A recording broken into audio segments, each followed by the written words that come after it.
Avant de commencer l'épisode, j'ai envie de prendre un moment pour vous parler de notre partenaire Epiderma Medicar. Moi, j'adore prendre soin de ma peau et de mon corps, puis c'est justement pour ça que je suis contente de collaborer avec eux.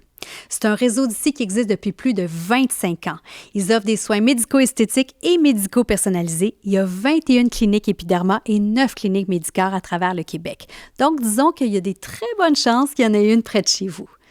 Moi, ce que j'aime, c'est que les soins sont encadrés par des médecins puis qu'on mise sur la sécurité puis des résultats naturels. En plus, on est pris en charge par une super équipe attentionnée qui prend le temps de comprendre nos besoins. D'ailleurs, j'ai tourné plusieurs capsules avec des spécialistes d'Epiderma Medicar. Vous irez voir ça sur ma chaîne YouTube de mon balado Chez moi, c'est vraiment intéressant. Puis si ça vous parle tout ça, il vous reste juste à prendre un rendez-vous chez Epiderma Medicar pour une consultation personnalisée. Je vous laisse avec l'épisode. Allô, ici Marie-Lou Wolfe. Bienvenue chez moi. J'avais envie de vous offrir une rencontre toute spéciale avec mon amie Sarah-Maude Beauchesne, alias Les Fourchettes. On a travaillé ensemble sur le film Cœur de Slush, puis j'ai découvert une femme hyper attachante, ouverte, mais aussi revendicatrice à ses heures. J'ai adoré notre duo créatif, super respectueux, puis je suis très fière de ce qu'on a créé ensemble. J'avais envie de discuter de sa passion pour l'écriture, de féminisme, de ses amitiés et de ce qui occupe ses pensées en 2026. Sarah-Maude est inspirante pour beaucoup de jeunes femmes, puis j'avoue que moi aussi, elle m'inspire beaucoup. Vous allez découvrir une force tranquille, mais aussi une femme qui n'a pas peur d'aller au front pour défendre ses valeurs, ses idées et ceux qu'elle aime. Merci d'entrer chez moi encore une fois. Bonne écoute!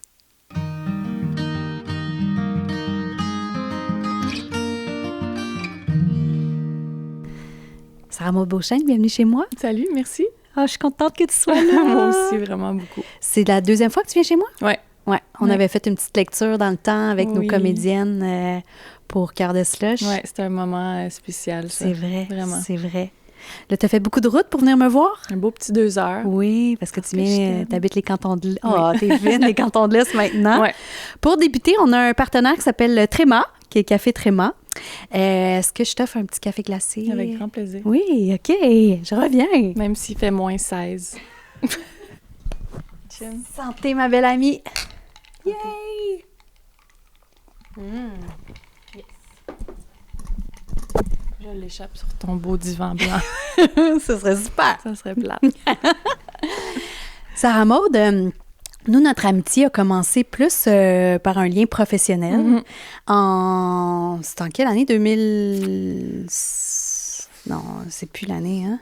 Ça fait longtemps. Ça fait vraiment longtemps. Tu avais écrit ta première version de scénario de Cœur de Slush. Qui était pas bonne. La première version. J'ai pas le souvenir de ça. On est contente qu'on n'ait pas filmé ça, finalement. Pour de vrai?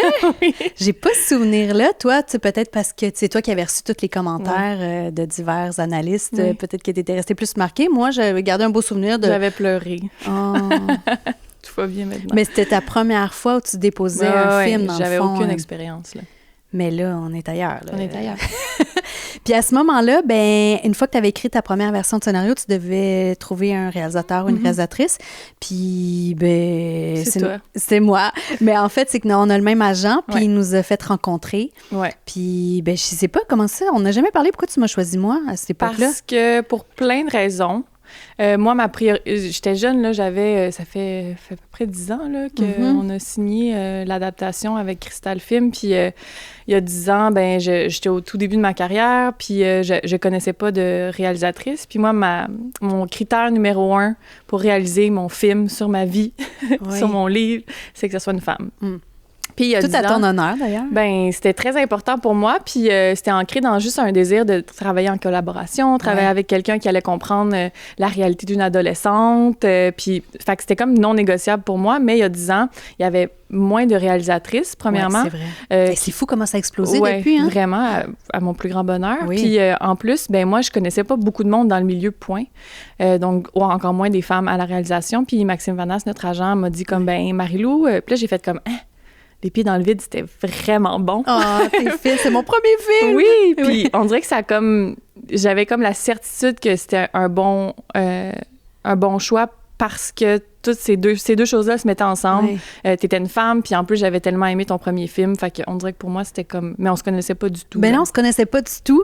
Puis je t'avais croisée juste avant qu'on ait cette rencontre professionnelle, je pense, dans un bar. Puis t'étais super extravagante, gros manteau de fourrure, genre. Puis je te regardais de loin, puis tu m'intimidais avec quelque chose. Je disais, hey, on va se rencontrer bientôt pour un projet. Je devrais peut-être aller la saluer, mais j'étais full gênée. Étais-tu venue me voir? Je pense pas! Oh non! Je pense que juste de loin, j'ai fait un petit sourire, puis après ça, on s'était rencontrés, puis ça avait comme cliqué. C'est juste un front de mon affaire de manteau de fourrure. Je suis super insécure. Non, mais t'es impressionnante quand même parce que tu sais, t'es grande, tu dégages de la confiance en soi. Tu glows dans un endroit, là. Tu flashes. C'est la grandeur, je pense. Ben, pas que. Ta grandeur d'âme. Oui, peut-être. Puis ensuite, ben c'est sûr que c'est un long processus. Là, on a déjà parlé pendant la promotion de Cœur de Slush, mais je pense quand même qu'on peut le dire à quel point c'est long faire un film. Oui, c'est long, surtout que j'avais jamais fait ça. J'avais jamais même tant que ça scénarisé. Puis, tu sais, j'en parle souvent à quel point on pense que écrire, c'est autant écrire un roman que scénariser. C'est deux métiers complètement différents. Puis ça, je le savais pas à ce moment-là. Fait que je l'ai vraiment appris en écrivant mon premier film. Donc, ça a été une immense montagne à gravir parce que je savais pas qu'est-ce que je faisais. Du tout. Donc, toi-même, tu avais cette idée préconçue que c'était la même affaire? Absolument. Okay. Ben, je pensais que j'étais comme, je sais écrire, ça a l'air que je suis pas pire, c'est mon talent à moi, fait que je vais être capable. Mais scénariser, c'est un art, c'est un métier, on a besoin de savoir qu'est-ce qu'on fait pour faire un bon scénario, sinon ça fonctionne pas. Je pouvais pas juste me fier sur mon instinct d'autrice, puis ça, je l'ai appris à mes dépens. Donc, ça a pris vraiment... tu sais, oui, on s'est rencontrés il y a 10 ans, mais pendant 7 ans, je veux dire, là-dedans, il y a 3 ans que j'ai mis mon scénario dans le tiroir parce que je trouvais ça trop difficile, trop confrontant. Fait que ça a pris plusieurs années avant que j'écrive la version qu'on a tournée finalement. Puis, mettons, si des jeunes auteurs t'écoutent, tu dirais que c'est quoi les principaux aspects que tu as appris qui n'étaient pas comme tu pensais de passer d'un roman à la scénarisation d'un film? Bien, l'adaptation, il y a la scénarisation de films, de séries, tout ça, mais il y a aussi la scénarisation d'adaptation. Ça, c'est comme un niveau de plus de difficulté. C'est comme si je me l'étais vraiment pas donné facile pour mon premier projet. Oui, c'est ça. Ça part de ma vie, c'est devenu un roman. Puis après ça, il fallait que ça devienne un film. Puis je pense que la grande erreur, en fait, je sais que la grande erreur que j'ai fait, c'est de vouloir absolument être fidèle au livre. De vraiment suivre le livre, d'être super loyale à ce que j'avais écrit. Tu sais, c'est une prose... Pour toi ou pour les lectrices? Je pense que c'était juste... Je pensais que c'est ça qu'il fallait que je fasse. Okay. C'était même pas volontaire. Je pensais que c'était ça la façon de faire.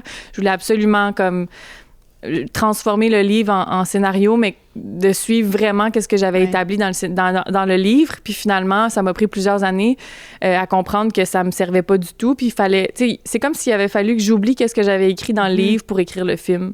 Puis c'est pour ça que le film est très différent du livre, mais on ressent quand même que c'est une adaptation parce qu'on a les mêmes personnages, la même ambiance.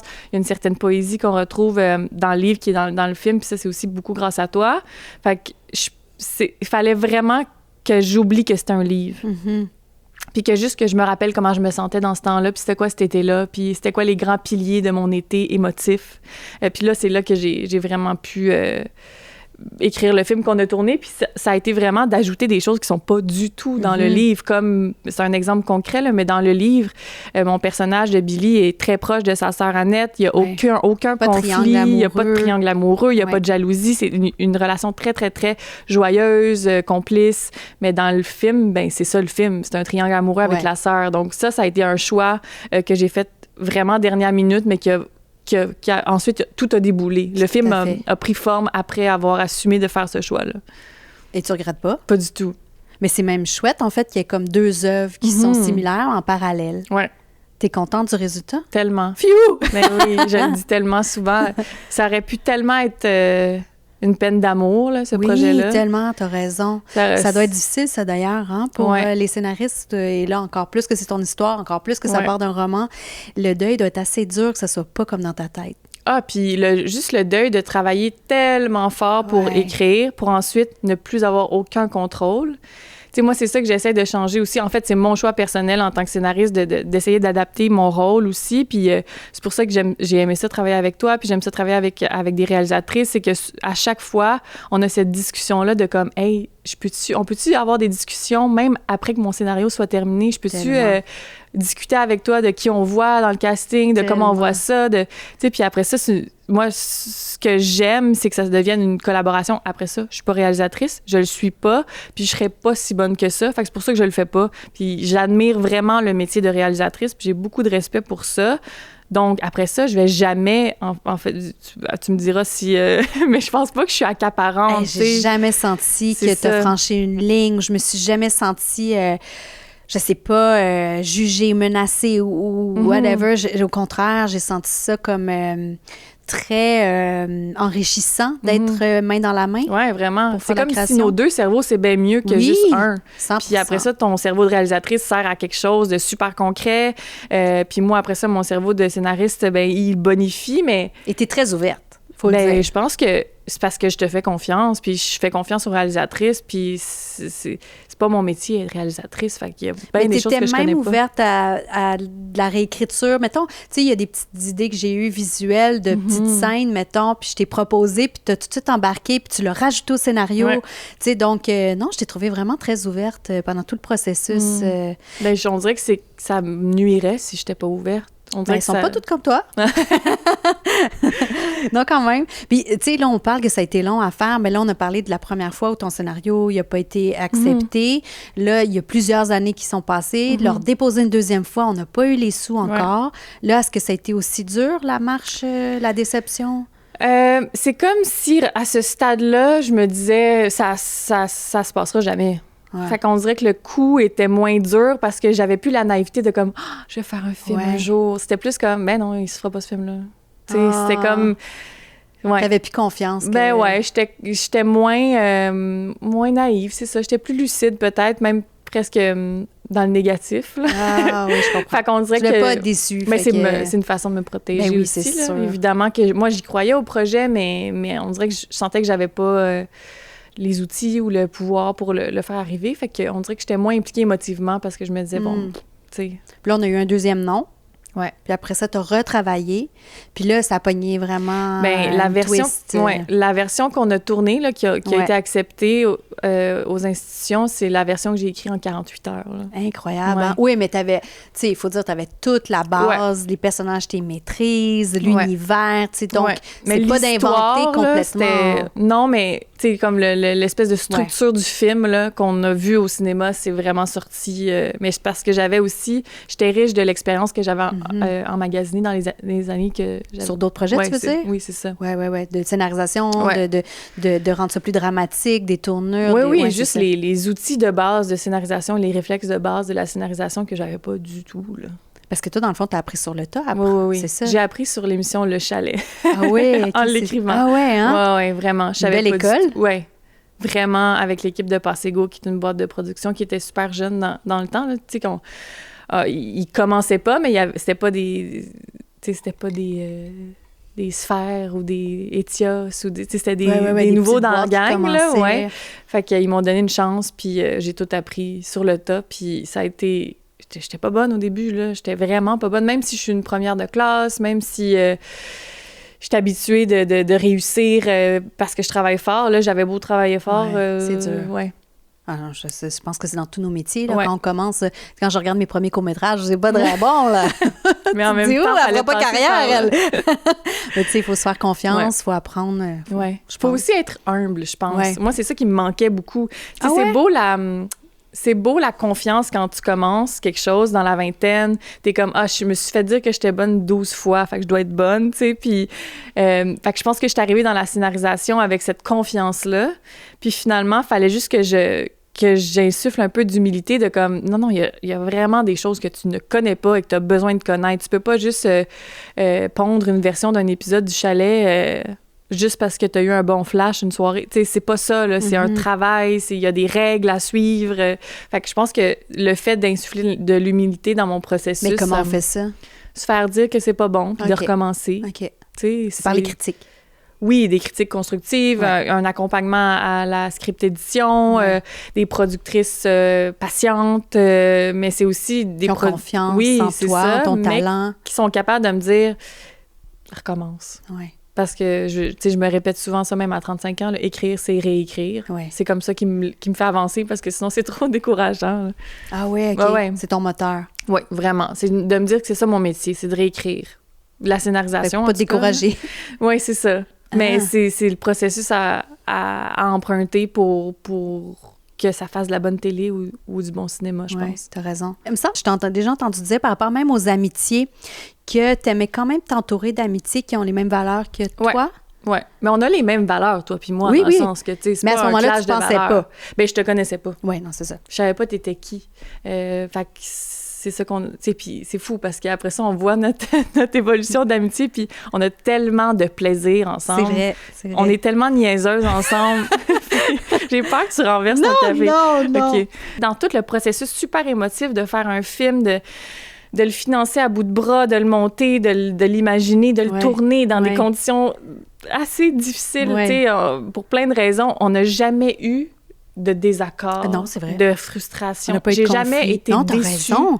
Je me suis jamais sentie pas comprise ou, je veux dire, il y a jamais eu une seconde où je me suis pas sentie avec toi et toi avec moi. Fait qu'on dirait que c'est tellement... c'est ça, c'est la genèse de notre amitié pour le meilleur, je pense. C'est vrai, hein? Oui, confiance aveugle, comme on dit. Ah, puis tu as raison de mentionner aussi que, dans le fond, notre amitié, avant, les gens peuvent penser « Ah, ils se connaissent depuis longtemps. » Ouais, mais non, c'était comme 1 ou 2 rencontres par année pour parler du projet, puis c'est tout, là, dans le fond. Fait qu'on n'avait pas d'amitié en tant que telle, on se connaissait pas. C'était vraiment dans le but de faire un film, puis c'était comme ça. Puis finalement, quand on a eu les sous, ben là, on a travaillé main dans la main, puis on a créé. Puis ce processus-là, moi, je l'ai vraiment aimé. Parce que il n'y a pas tous les auteurs qui font ça, puis ils n'ont pas besoin de le faire, mais toi, tu le fais, puis moi, j'apprécie. C'est tout le côté imager toi-même ton histoire. Donc, tu fais ce qu'on appelle des mood boards. Beaucoup trop, des fois. Des playlists de musique aussi. Tu en mets beaucoup dans ton écriture. Puis on s'est partagé ça, puis on a bonifié les tableaux ensemble. Et moi, ça m'a tellement nourri. J'ai adoré ce processus. Oui, mais c'est ça, c'est tellement... pas commun. C'est moins commun qu'on pense là, de faire ce travail-là comme scénariste. Puis on dirait que vu que j'ai commencé à le faire avec Cœur de Slush, c'est tellement... Tu sais, moi, j'ai mon adolescence dans mon cerveau, tu sais. J'ai pas juste quelque chose que j'ai inventé ou... Fait que c'est sûr que j'étais quand même consciente que j'aurais pu me faire dire back off. J'aurais pleuré. Mais j'ai rapidement senti que... Mais c'est ça l'affaire, c'est que ce que j'aime dans notre collaboration, c'est que tu te sens pas menacé par ma présence ou ma créativité ou et vice-versa, tu sais. Puis c'est ça que je trouve qui est beau d'apprendre, c'est que une collaboration comme ça ne peut que bonifier notre histoire, juste l'ambiance qu'on a créée aussi avec les jeunes comédiennes, avec qui on a tellement eu de plaisir. Je me sentais comme si on était les 2 grandes tantes cool, puis on était ensemble là-dedans. Fait que ça aurait été poche que moi, je fasse comme, voici mon scénario, ayez du plaisir sans moi, puis on dirait que j'aurais pas été capable. Tu sais, j'étais pas là sur le plateau, je venais une fois de temps en temps juste pour mon bon plaisir. Mais t'as toujours été la bienvenue, c'est toi qui venais pas beaucoup. Là. C'est juste qu'on comprend j'ai compris avec l'expérience que je suis dans les jambes sur un plateau de tournage. C'est comme je me sens toujours très accueillie, puis très accueillie à bras ouverts, mais moi, personnellement, je le sais que je sers à rien. Comme j'ai l'impression de perdre ton temps. Ben, je suis un peu comme dans un coin, un peu entre comme 2 boîtes de pommes, puis 3 techs, puis rendu là, sincèrement, j'ai rien à dire. Moi, tu sais, oui, je veux m'impliquer comme scénariste, puis des fois, ça va jusqu'à des décisions créatives avec toi, mais ma règle personnelle que je m'impose, c'est qu'une fois qu'on est sur le plateau puis qu'il y a 3-2 actions, ma gueule, là. Comme, mais tu sais, je tenais à ce que tu regardes toutes les images qu'on appelle des rushs à chaque journée de tournage, puis je voulais que s'il y avait quelque chose, parce que ça se peut que je l'ai pas nécessairement compris comme tu aurais voulu que je le comprenne, fait qu'il est jamais trop tard. Trop tard, la scène qui est tournée la veille, mais pas trop tard pour que je me réajuste pour la suite. Fait ce qui n'est pas arrivé, par exemple. Non, c'est pas arrivé, mais j'avais quand même besoin de ton accord. On dirait que c'était très important pour moi que tu l'aimes, ce bébé-là, ce film-là. C'est ton histoire, c'est ton scénario. J'ai jamais eu la prétention de dire, tu sais, c'est mon projet. Non. Mais j'ai jamais senti ça comme ça, de toute façon. J'aurais pas voulu que ça soit ça. Puis, tu sais, on peut le dire parce que c'est pas tout le temps de même, mais quel beau processus. On a fait le casting ensemble. Oui. On a fait des brainstorms d'images. On a fait, tu sais, même tu étais inclus même dans les idées vestimentaires, les looks des actrices. Ouais. On a fait des lectures avec les actrices et acteurs. On a tout ça, là, c'était vraiment chouette. Tu m'as fait regarder une version de montage super préliminaire. Tu voulais mon avis. Tu sais, je suis venue en montage avec toi, puis tu m'as comme montré quelque chose de super rough. Même déjà, c'était comme... C'était tellement... J'étais déjà conquise, puis moi, c'est une étape que je sous-estimais avant, que j'aime énormément aujourd'hui avec l'expérience que j'ai accumulée, c'est l'étape du montage, parce que ça se rapproche beaucoup de l'écriture. Oui, c'est vrai. J'adore ça, le montage. Par contre, il peut y avoir un choc, parce que c'est là où on peut défaire le scénario. Absolument, mais j'aime ça. Je trouve ça vraiment inspirant, puis si j'étais plus... si j'avais 2 vies, mettons... Tu serais monteuse? Ben, je pense que je voudrais monter mes affaires. Oh, wow! Ouais. Ben, c'est pas impossible. Ouais, je suis brûlée, là. Je suis fatiguée. J'ai pas le goût d'apprendre quelque chose de nouveau. Très prolifique, faut le dire. Je travaille fort. Oui. Mais ça, là, en plus, on a eu comme un beau succès pendant le film, pendant le tournage, puis après, le film s'est promené à l'international. Ça nous a liés aussi dans notre amitié. Assurément. Parce que là, on est vraiment différentes l'une et l'autre. Ouais. Moi, mon moteur dans la vie, c'est voyager. Toi, t'haïs voyager. Comment on peut haïr voyager? Oui. En fait, j'haïs pas être chez nous. C'est plus ça. OK. Mais on était quand même... Comme, je pense pas que je t'ai tapé ses nerfs en voyage. Non, moi, toi, non, au contraire. Tu me divertis, tu me fais sourire. Tout ça, on a pris avec beaucoup d'humour. Oui, vraiment. À un moment donné, on a logé dans une ville, dans un hôtel un peu fantôme où toutes les lumières étaient fermées dans les corridors, puis ça s'allumait. C'était super épeurant. C'était glauque, puis on en a ri. Toi, t'avais peur? Oui, j'avais peur. Mais j'avais comme peur, mais j'avais toujours envie de rire aussi. Chose qui faisait un personnage. Mais non, mais pour vrai, j'étais vraiment terrifiée. Mais on dirait que j'étais comme... C'est parce que t'es pas stressante. Moi, si j'étais avec quelqu'un de stressé, je suis stressée. Ah. Mais si j'étais avec quelqu'un de pas stressé, je suis moins stressée. Fait qu'on dirait que vu que tu trouvais ça drôle que j'ai peur... Oui, c'est drôle que t'aies peur. Il m'arrive rien, Qu'est-ce que tu voulais t'arrive? Meurtre. T'écris trop de films. Oui, c'est ça. Je fais aussi beaucoup d'anxiété, là, fait que c'est plus ça, les scénarios que je me fais dans ma tête. Mais là, notre amitié, elle s'est développée encore plus parce que là, on a développé plein de souvenirs, on a ri, on s'est passé plein d'affaires. Puis, comment tu dirais que le film a été accueilli à l'étranger? Avec les grands yeux écarquillés, là. Wow, menstruation, wow, sexualité, wow, homosexualité, comme plein de choses. Je pense qu'on est en République tchèque. Ouais. Puis, je pense pas... En fait, on sait, et on s'est fait souvent répéter pendant notre séjour en République tchèque à quel point les Québécois, on était chanceux parce que nos ados étaient plus exposés à de la diversité, à tout ce qui s'y rattache. Donc, je pense que notre public ado tchèque était choqué, mais dans le bon sens. Ouais. Ouais. Je trouvais qu'on faisait œuvre utile. Complètement. Puis je trouvais ça vraiment... Fière. Ouais, vraiment. Te souviens-tu, le directeur de ce festival-là, qu'est-ce qu'il nous a dit? J'ai blackout, je pense. Le directeur du festival, je pense qu'il fait confiance 100% aux gens qui font sa programmation, avait pas vu Cœur de Slush avant la première. Puis on faisait l'ouverture du festival. Et donc, il y a tous les dignitaires qui sont à la soirée d'ouverture, tous les politiciens, tu sais, pour encourager le financement du festival et tout. Et le film commence sur des menstruations et il nous a dit, j'ai avoir su, comme on dirait, pas qu'il regrettait. Il y avait rien qu'à faire sa job et regarder ses films. Surtout le film d'ouverture. Ouais. Il a été comme un peu choqué. Ouais, mais tant mieux. Dans son discours même, il savait comme pas comment nous dire les mots. Ça me fait rire, moi. Oui, c'est clair. Oui, ça me fait plaisir. Bien, je savais que ça te ferait plaisir de te remémorer comment ça a pu choquer même des gens, en fait. Ouais. Mais ça, c'est quand même étonnant parce que quand on le fait ici, on est quand même dans notre confort et nos valeurs. Oui, vraiment. Je m'attendais peut-être pas personnellement à que ce soit tant un clash à l'étranger. Mais c'est fou de penser que c'est des menstruations qui choquent et pas de la violence conjugale, un viol. Tu sais, notre film est très, très doux, là. Oui, donc, c'est ça qui choque, il y a un problème. Oui, il y a un problème. Ouais. Qu'est-ce que tu te rappelles du tournage? C'est quoi? As-tu des anecdotes, des trucs que tu te souviens? Je me rappelle surtout que souvent, je me répète. Et mettons, je me rappelle la première journée de tournage, on était au au glissade d'eau à Saint-Sauveur.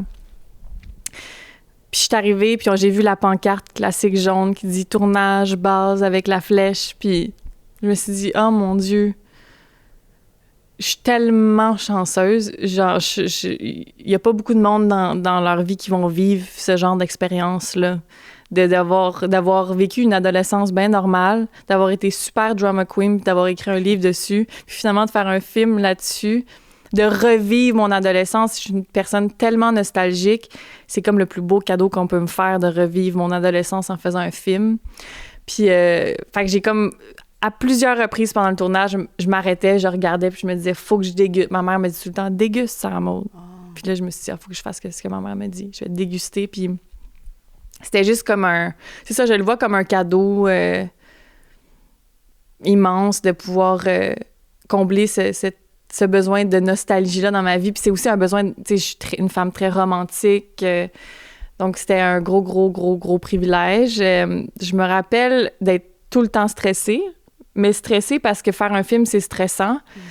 Stressée particulièrement pour la météo. Ah oui! Oui, qu'on ne peut pas contrôler. On fait des glissades d'eau. Ouais, oui, en plein automne. En plein automne. Je me rappelle d'être beaucoup sur Météo Média. Ouais. Puis en même temps, c'est pas mon problème. Je veux dire, c'est ton problème. Oui, c'est mon problème, oui. Mais j'étais avec toi là-dedans. Jusque sur Météo Média, j'étais avec toi. Mais les gens comprennent peut-être pas pourquoi on a tourné à l'automne, mais c'est parce que les glissades d'eau, ils sont ouverts l'été. Fait qu'on pouvait pas tourner. Fait qu'il fallait attendre, ça ferme. Puis nos comédiens ont eu très froid. Oui, ils ont eu très froid. Ouais. Parlant des comédiens, quand choisir quelqu'un qui va, dans le fond, te jouer, c'est particulier, ça, quand même. C'est vraiment bizarre. Mais c'est comme si c'était plus moi rendu là. C'est comme si Billy... Dès le début? Dès qu'on a commencé le processus de production du film, on dirait que c'est devenu tellement de choses à l'extérieur de moi que j'avais vraiment pas l'impression que j'étais en salle d'audition puis que je me cherchais. Là. Vraiment pas. Je cherchais... À ce moment-là, je pensais beaucoup aux ados. J'étais comme, qui va pouvoir transposer cette histoire-là puis que les ados vont sentir qu'elle leur parle à eux et non à moi ou à toi ou à leurs parents. Ou... J'avais envie aussi de trouver une jeune femme qui émanait énormément d'authenticité. Je pense absolument qu'on l'a trouvée en Liliane. Oui. Tu sais, Liliane, c'est pas une fille qui veut être une vedette à tout prix. Pas en tout. Tu sais, c'est tellement intelligente, elle aime tellement l'école en même temps. Tu sais, c'était comme si c'était encore plus elle parce que c'était pas comme une question de vie ou de mort d'avoir ce rôle-là non plus. Tu sais, elle était comme, au pire, je vais devenir astrophysicienne puis ciao bye, là, tu sais. Fait que c'est plus ça que je cherchais. C'est un genre de modèle aussi pour les ados, puis qui la trouvent cool, puis belle, puis drôle, puis sensible, puis vulnérable, puis que sa vulnérabilité soit authentique aussi, tu sais, qu'elle ait pas tant à le jouer. Je pense que Liliane, à ce moment-là, puis je veux pas parler pour elle, mais elle était aussi...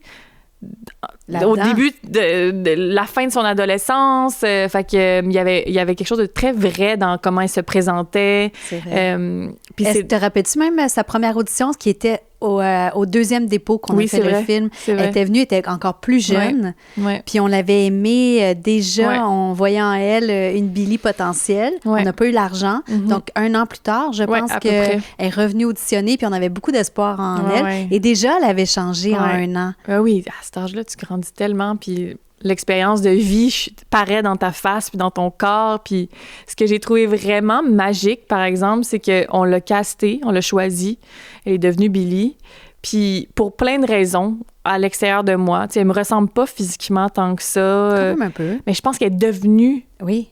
C'est comme si par mimétisme inconscient... Oui. Elle a commencé à bouger comme moi, à chialer comme moi quand elle jouait. On dirait que comme... je me rappelle, mes parents ont vu le film puis ils étaient comme, mais t'as-tu comme analysé? C'est fou, hein? Mais pas du tout. Tu sais, je pense pas qu'elle était méthode. T'admirais beaucoup. Oui, mais je pense que c'était inconscient. Tu sais, c'est comme si... Mais des fois, je crois pas en la magie, mais je me dis qu'il y avait peut-être une petite poudre de fée là, pour que ça arrive.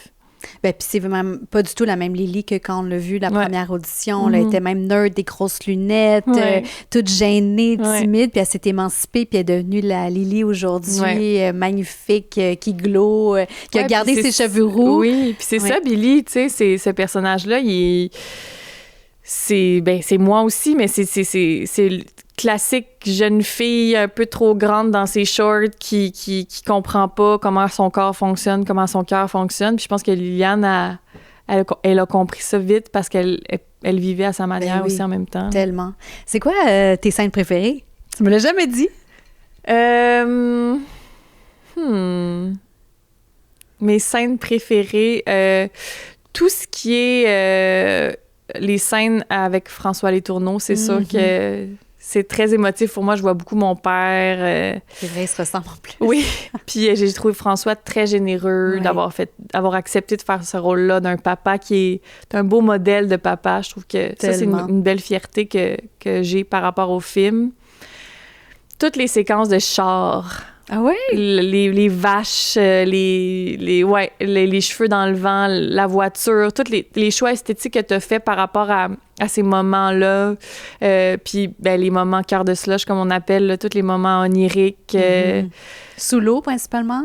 Non, mais c'est drôle que tu parlais de suggestions que tu avais faites, puis celle dans le champ. Oui. Je l'adore. Je la trouve géniale. C'est vraiment né, cette image-là, où est-ce qu'on a la Billy qui est couchée dans un champ, puis que la caméra recule, puis on est comme en vol d'oiseau, avec des images de référence que j'avais trouvées qui m'inspiraient. Puis là, j'ai fait, ça serait intéressant, parce qu'à un moment donné, il y avait beaucoup de scènes sous l'eau, fait que de varier, moi-même, je trouvais ça challengeant. Je me disais, mon Dieu, c'est vraiment un défi pour comment je vais faire pour qu'elle soit différente d'une fois à l'autre. Fait que j'essayais de penser à d'autres choses. Puis en voyant ces images-là, j'ai dit, je vais me proposer. Ça va dans le même sens de sa poésie. Oui, puis vous étiez organisé, genre, un peu à l'arrache, là, genre, on est là, fait qu'on va le faire là, on est à côté d'un champ, tu sais, fait que ça avait comme pas chamboulé grand-chose dans la production, mais c'est des moments que, Ah, ben je suis contente que tu repenses à ça. Puis la menstrue dans l'eau pour commencer le film, je peux pas être plus fière. Ah ouais? C'est ton idée, ça. Oui, c'est vrai. Mais raconte un peu pour ceux qui n'ont pas nécessairement vu le film. Ton scénario de base. Au scénario, l'histoire commence, puis Billy travaille au glissade d'eau, puis elle s'en va dans la salle de bain, puis elle se rend compte qu'elle a ses règles pour la première fois dans son maillot de bain. Ouais. Ça commençait comme ça, puis c'est-tu en montage que tu as eu? Non, c'est bien long parce qu'il fallait que je le tourne. Avant, c'est parce que quand on est réalisateur, tu sais, les premières images d'un film, ça en dit long. Puis au début, j'étais en train de réfléchir à comment j'allais illustrer cette scène-là. Et je me disais, mon Dieu, il me semble que ça serait intéressant de commencer tout de suite dans l'idée d'être onirique, tout de suite d'être dans ce que tu voulais présenter au niveau poétique. Donc, je m'étais dit, ça serait intéressant. Et on a beaucoup de scènes dans l'eau. Il y a les glissades d'eau, il y a tous les moments cœur de slush qui sont sous l'eau. Peut-être qu'on devrait mélanger justement les scènes sous-marines avec la menstruation, faire ça de façon plus abstraite, directement dans l'action. Au lieu de suivre comme ce qu'on est plus habitué de voir dans les films, mettons, d'adolescents, la comédienne principale qui se dépêche à aller aux toilettes. Puis je t'avais présenté ça, puis t'avais aimé l'idée. C'est pour ça que je suis pas réalisatrice, j'aurais jamais eu cette idée-là. Non, je pense que t'aurais pu l'avoir, mais c'est ça, c'est que des fois, les gens sous-estiment un peu c'est où la part, tu sais, du réalisateur dans le scénario, dans la création. Ça peut être des petites idées, des petits flashs comme ça, mais jamais je l'aurais fait sans valider avec toi. Tu sais, si t'avais pas aimé, j'aurais fait ce qui était écrit. Folle de pas aimer cette idée. En fait, je me doutais bien que tu allais aimer cette idée. C'est mon genre, quand même. C'est ton genre. En plus, encore plus frontal, même si c'est abstrait. On commence avec j'aime ça parce que le film commence, puis là, tu vois de l'eau, puis c'est comme, c'est cute. Puis après ça, tu vois comme quelque chose tomber dans l'eau, puis comme, c'est quoi? Puis là, plus tu vois le générique passer, plus tu es comme, c'est un caillot de menstruation. Super. C'est comme si ça te prend par surprise, mais tranquillement. Puis moi, j'adore ça. Ouais. Est-ce qu'on parle d'un cœur de slush 2? On peut. Qu'est-ce qu'on peut dire puis pas dire? En fait, on peut dire que t'es en écriture. Tu as écrit un scénario de Cœur de slush 2, une suite, qui est inspiré de tes 2 autres romans de la trilogie. Lèche-vitrine et Maxime. Voilà. Et qu'est-ce que tu dirais d'autre? J'espère premièrement que ça va se faire parce que souvent quand on parle de projet, les gens pensent que vu qu'on en parle, c'est sûr que ça va se faire. C'est jamais vraiment le cas, là. On part à zéro avec Cœur de Slush 2. Donc, on fait des phases de développement, financement, tout ça. Fait que j'ai toujours pas retrouvé ma naïveté d'avant. Donc, je me dis tout le temps, ça se peut que ça arrive pas. Mais pour l'instant, on a un scénario qu'on aime. Oui. Il est pas parfait, mais on a du temps encore. Puis, mais non, il est bon, là! Ouais, moi aussi, je le trouve bon. C'était le fun à écrire avec avec enfin un bagage, là. J'ai eu plus de plaisir, là. Et là, t'as des images, t'as les comédiens et comédiennes en tête. Ouais, Liliane, elle m'inspire beaucoup. Ben, c'est sûr, tu les entends, là. Ouais, vraiment. Puis c'est le fun de faire un film avec 2 livres parce que maintenant que je sais plus comment fonctionne une adaptation, je peux vraiment je me sens pas coupable de prendre des libertés, de mélanger des affaires, d'enlever des affaires, de rajouter des affaires. On dirait que je me sens plus libre. Ça va être un film... Puis, tu sais, c'est aussi, faut se réinventer, là. Un film 2, c'est le fun quand c'est autre chose. C'est vrai. Qui existe pour d'autres raisons, pour passer d'autres messages, pour montrer d'autres affaires. Fait que pour moi, le deuxième film, j'ai pas envie qu'on grappille encore dans les mêmes thématiques, les mêmes... Tu sais, on sort vraiment de l'environnement des glissades d'eau, on est ailleurs. Tu dirais quoi sur les thématiques? Bien, c'est sûr que Billy a vieilli, Billy habite en ville, et je pense que Billy est une adulte dans le 2, tu sais. Elle commence sa vie d'adulte, donc elle a encore... J'aime ça parce que tu dis, elle commence sa vie d'adulte, mais c'est genre 3 mois plus tard. Ouais, c'est vrai.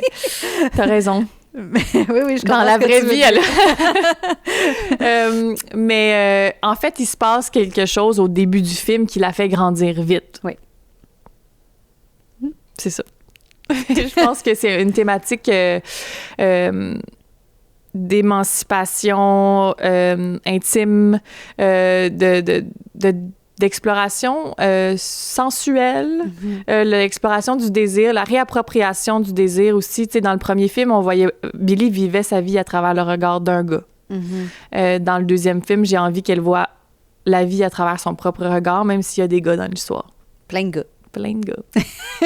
On pique la curiosité. La réalité de tout ça, ben, c'est que normalement, on ferait un premier dépôt. Tantôt, on a dit qu'il s'en avait pris 3 pour le premier. On espère que ça va être moins long. À l'été prochain, pour potentiellement, le plus vite qu'on pourrait faire, c'est un tournage à l'été 2027. Oui, ça serait notre planning donc, le idéal. Film pourrait sortir en 2028. C'est ça. Mais on est obligé de tourner l'été parce que c'est des films d'été. Oui. Fait que si jamais ils nous disent non, ben là, tout ça décale d'1 an. Puis là, Liliane a maintenant 32 ans. Elle a 32 ans. C'est ça, c'est un peu notre problème. En fait, on est un peu la course contre la montre à cause des comédiens, puisque c'est une suite. Puis mais je suis très à l'aise d'assumer qu'ils ont l'air d'avoir vieilli, puis c'est 3 ans plus tard, dans le sens que c'est du cinéma, là. Oui. Je veux dire, dans Clueless, puis dans Degrassi, ils ont tous l'air d'avoir 35 ans. Oui, mais ça, c'était dans un ancien cinéma quand même. Avant, on faisait beaucoup ça. Tu sais, même quand tu regardes, je sais pas moi, Chambre en ville ou Watatata, ils avaient tous 30 ans. Oui, mais j'étais la seule. Ouais. Les autres étaient quand même... On était dans l'ère où les comédiens étaient plus proches de l'âge des... En même temps, dans l'Académie, Juliette jouait une fille de secondaire 5 puis elle avait 26. Là, il y a quelques exceptions, effectivement. Ça se peut. Oui. Mais on dirait que moi, j'ai pas envie de m'arrêter à ça parce que sinon, si on fait quoi? On non. Fait que, mais on peut mettre un peu de pression. Il faut être financé la première fois. Là. C'est ça. Comment ça fonctionne, ton processus d'écriture? As-tu des fois le syndrome de la page blanche? C'est quoi ta routine d'écriture? J'ai pas nécessairement le syndrome de la page blanche parce que je pense que quand on a le syndrome de la page blanche, c'est qu'on s'impose qu'il faut pondre quelque chose, qu'il faut performer. J'essaie de m'écouter, là. C'est très bobo de dire ça, là, de dire je vais écrire quand je sens que... Mais là, c'est tous les jours. J'écris à tous les jours, sauf le samedi puis le dimanche. Mais, tu sais, être scénariste ou être autrice, on n'a pas le choix d'être influencé par comment on se sent puis c'est quoi notre vie puis c'est quoi nos émotions puis... Donc, je m'impose d'écrire du lundi au vendredi, mais ça peut être des fois... 3 heures dans une journée, puis après ça, je vais prendre une marche, puis après ça, je vois une amie, puis ça m'inspire, puis le lendemain, j'écris 8 heures finalement. Tu sais, ça peut pas être... T'es-tu plus matinale? Ouais, je suis très matinale. Je te dirais qu'à partir de 15 heures, il n'y a pas grand-chose qui se passe. OK, c'est ça. Donc, tu te lèves, c'est quoi ta routine? Je me lève le plus tôt possible. Mon cadran sonne toujours à 7 heures. OK. Je reste en pitch toute la journée. Pour écrire? Ouais. Je peux pas... Mettons, là, j'ai des jeans, là, puis j'ai des sangs, là. Comme, je suis en jeans. Comme je suis quand même très sensible au tissu, puis mon anxiété généralisée qui se manifeste. OK. Fait qu'il faut que je sois en mou, faut que je sois chez nous. OK. Faut que j'aie comme la journée devant moi. Même si j'écris juste 3 heures, faut pas que j'aille d'obstacles dans ma journée qui me permettent d'arrêter, de recommencer, de recommencer. Fait qu'il faut que mes journées soient pleines. Puis c'est sûrement pour ça que j'ai pas d'enfant. Cellulaire? Non, je check full mon cellulaire. OK. J'ai pas de... Mais ça, c'est une distraction, par exemple? Vraiment. Mais je suis vraiment pas une personne... avec qui la discipline fonctionne. OK. Je suis très disciplinée de base, dans le sens que je suis une personne raisonnable dans la vie, là, dans le sens que j'aime me coucher tôt, j'aime... c'est ça, j'ai beaucoup de temps pour prendre soin de moi parce que, justement, j'ai pas d'enfant, puis mes journées sont longues, là. Ouais. J'ai pas de lunch à faire, j'ai pas de... Fait que la discipline, j'ai pas besoin de me l'imposer parce que j'ai beaucoup de temps. Comme c'est peut-être niaiseux, c'est un détail là, non, c'est pas niaiseux. Mais ma vie est calme. Fait que j'ai pas besoin de me mettre comme... Évidemment que je serais plus efficace si je fermais mon sel, mais j'ai quand même du temps, tu sais. Fait que je me trouve bien chanceuse d'avoir fait ce choix-là pour moi. C'est un choix qui me ressemble, mais moi, c'est ça qui fonctionne pour moi. C'est ça qui me rend... c'est ça qui me permet d'être efficace. Et écris-tu dans le silence ou tu mets de la musique? Ouais, mon chum me trouve vraiment bizarre, là, mais silence total. Ah ouais? Hein? Même l'horloge, l'aiguille d'horloge, là, j'enlève souvent la batterie, là. Ouais. Ou un petit piano, mais il peut pas avoir de paroles, il peut pas... tous les bruits me dérangent. Puis je pense que je suis peut-être en périménopause, donc tous les bruits me rendent folle. Donc, non, silence radio. Même que mon chum, quand il travaille à la maison, il travaille dans un autre bâtiment en haut du garage parce que j'ai pas beaucoup de tolérance au bruit et aux distractions. Est-ce que, parce que tu es déménagée dans les cantons de l'Est, ça fait maintenant 2 ans? 3 ans. 3 ans déjà? Est-ce que c'est un peu pour ça, avoir un calme? Sûrement que oui, mais c'est beaucoup parce que j'avais envie de me rapprocher de ma famille. Mes parents sont dans ce coin-là. Je m'ennuyais de mes parents. J'avais envie d'avoir une vie plus calme. J'avais moins besoin de vivre l'effervescence, d'aller au resto, de sortir, d'aller dans des événements. Je l'ai beaucoup fait dans ma vingtaine. Tu sais, j'ai vraiment une vingtaine de grands plaisirs, de frivolité, de liberté. Dans les bars avec ton manteau de fourrure. Exactement. C'est dans cette époque-là que tu m'as vu, justement. Fait que j'avais comme un certain besoin de calme. Okay. Mais pas nécessairement de calme, genre... c'est pas les bruits de la ville qui me rendent... C'est plus un calme de... Tu sais, à la campagne, là, je sors pas de chez moi, là. Non, c'est ça. Mais ce qui est drôle, c'est que tu as un environnement vraiment apaisant, la campagne, la nature, mais t'es pas quelqu'un qui aime tant ça, quand même. J'aime... pas vraiment de sport. Non. J'allais dire d'hiver, mais même pas tant. Non, j'allais avoir froid. Oui, c'est ça. Non, je fais pas de sport d'hiver. Vous aviez une piscine, tu l'as fait enlever. Oui. C'est plate, mes journées, là. Non! Mais non, c'est vrai que j'ai pas comme... Je suis pas classique fille de campagne. On va faire de la raquette. Puis je fais rien moi-même aussi. Tu sais, mettons... Ouais, t'es pas manuelle. Je suis pas manuelle. Fais-tu du jardinage? Non. Non. OK. T'aimes-tu la décoration intérieure? Ça, t'aimes ça? Ouais. Cuisiner? Non. T'aimes pas cuisiner? Non. Mais t'aimes déguster le vin? Exact. Non, mais mon chum est bon pour cuisiner, puis... Puis vous complétez bien. Oui, vraiment. Mais j'ai l'air de dire que je suis bonne à rien, puis j'haïs tout, mais non, au contraire. J'aime, c'est niaiseux, là, mais moi, j'ai grandi en campagne. J'ai grandi à Granby, donc, mais dans une partie de Granby qui était très rurale dans ce temps-là. J'aime qui ressemble à la maison de Cœur de Slush. Oui, quand même, vraiment. J'aime la lenteur de la campagne. Oui, j'aime que puis que tout prend plus de temps.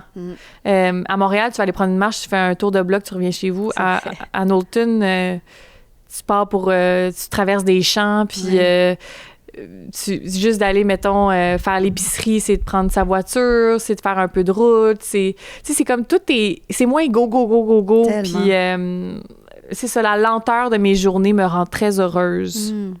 Mais tu es une fille quand même de gang, tu as beaucoup d'amis. Est-ce que ça a changé quelque chose, le fait que tu es plus loin? C'est sûr que ça a changé quelque chose, mais ça coïncide aussi avec, tu sais, moi, j'ai déménagé quand j'ai eu 31 ans à peu près, tu sais, au début de 32 ans. La trentaine a amené beaucoup de changements aussi dans mon mode de vie social, dans le sens que tout le monde a un peu vécu un switch, là, tu sais, post-pandémie. On a tous eu 30 ans. Tout le monde s'est casé, on commence à plus travailler, à être plus établi dans nos jobs, dans nos carrières. On pense à avoir des enfants ou pas. Il y a un switch qui s'est opéré dans ma gang d'amis où on est toutes très amis encore, mais très occupés. Ouais. On a des vies pleines, différentes. Donc, je pense que même si j'étais restée en ville, il y aurait eu une espèce d'accalmie dans l'effervescence sociale de ma gang. Là, ça, c'est sûr, mais je pense que j'en parle beaucoup à ma psy, puis elle me dit que c'est bien naturel. C'est le cours normal des choses, quand même. Quand on vieillit. Ouais. Puis en même temps, j'imagine que quand tes amis y vont, ils restent plus longtemps. Oui. C'est du temps de qualité, c'est souvent ce qu'on dit. On se brosse les dents, on se dit bonne nuit, ils dorment, on déjeune, on prend... C'est ça. Il y a beaucoup de possibilités de temps de qualité, plus que, mettons, se rejoindre un jeudi soir à la buvette, puis... pendant 2-3 heures. Oui, c'est ça, puis s'updater sur nos vues, puis s'en aller. Tu sais, là, je sens vraiment que je vis des... Tu sais, j'ai lu à quelque part que plus on vieillit, plus voir ses amis, c'est s'updater sur ce qu'on a manqué, puis qu'on fabrique moins de souvenirs concrets.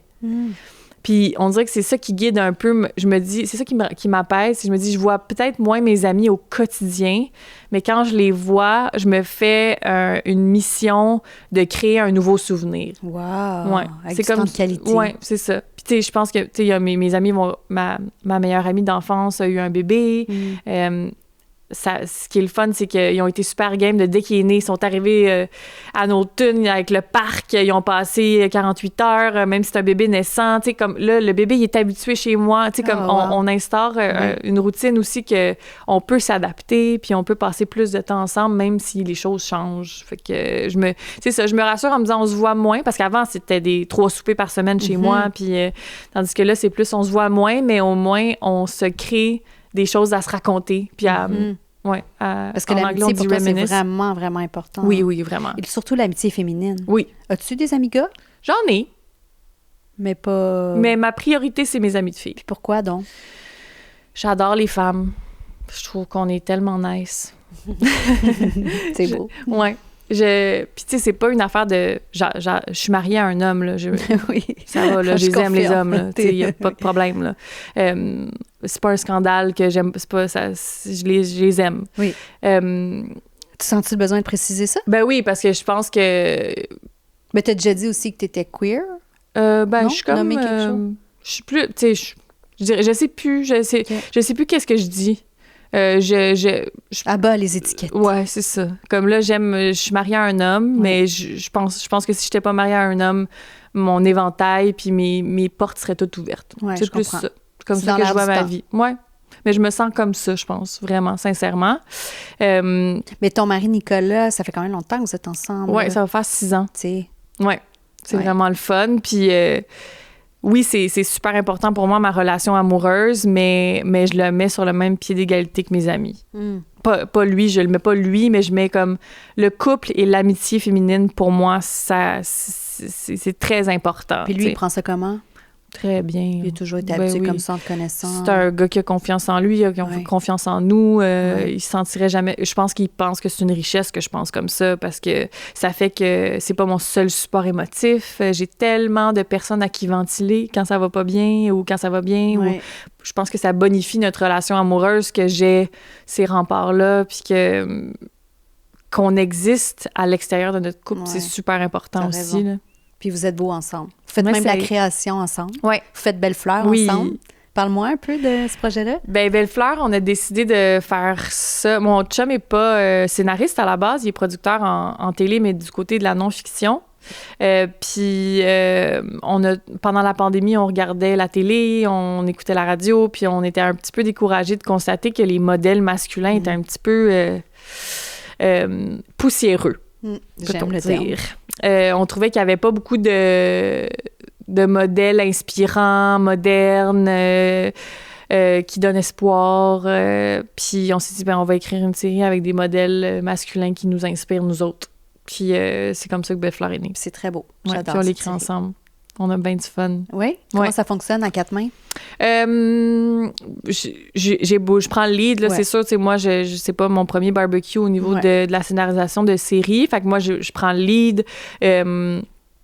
On crée l'univers ensemble, on crée l'histoire ensemble, on fait évoluer les personnages ensemble. Tu sais, j'ai besoin de son regard masculin. C'est sur majoritairement des hommes, là, la série, donc ça serait vraiment mal avisé de ma part de rejeter son regard masculin, mais c'est un beau mélange, mon regard féminin sur des problématiques masculines, puis son regard masculin sur des problématiques masculines. Je pense que c'est ça qui fait la richesse du show, c'est que il y a un petit peu de mon utopie de ce que j'aimerais que les hommes soient ou comment ils réagissent. Puis des fois, Nico, il fait comme « C'est bien beau ce que tu dis, mais c'est pas réaliste. Oui.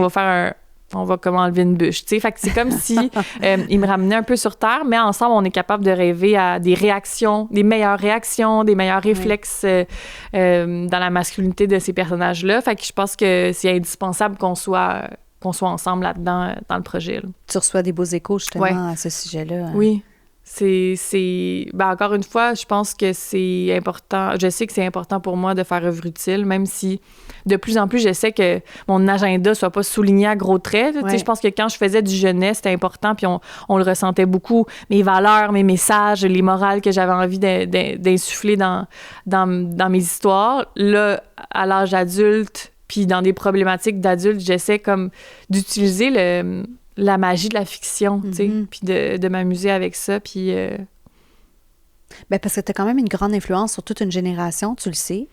Et c'est important pour moi. Tu veux quand même, le sachant, faire œuvre utile, comme tu dis. Donc, tu es toujours un peu consciente de cette influence que tu peux avoir? Mais c'est comme si je pensais pas j'écris pas en disant comme il faut que les gens qui vont l'écouter apprennent ceci. C'est plus comme moi, qu'est-ce que j'ai envie de passer comme message ou comment j'ai envie d'inspirer les gens qui vont l'écouter, tu sais. Moi, ça part beaucoup de moi, tu sais, de mon désir, de ma vie, du réconfort que j'ai besoin de voir dans les séries, dans les relations entre hommes, tu sais, ou les relations conjugales, autant que ce soit hétéro ou homosexuel dans la série.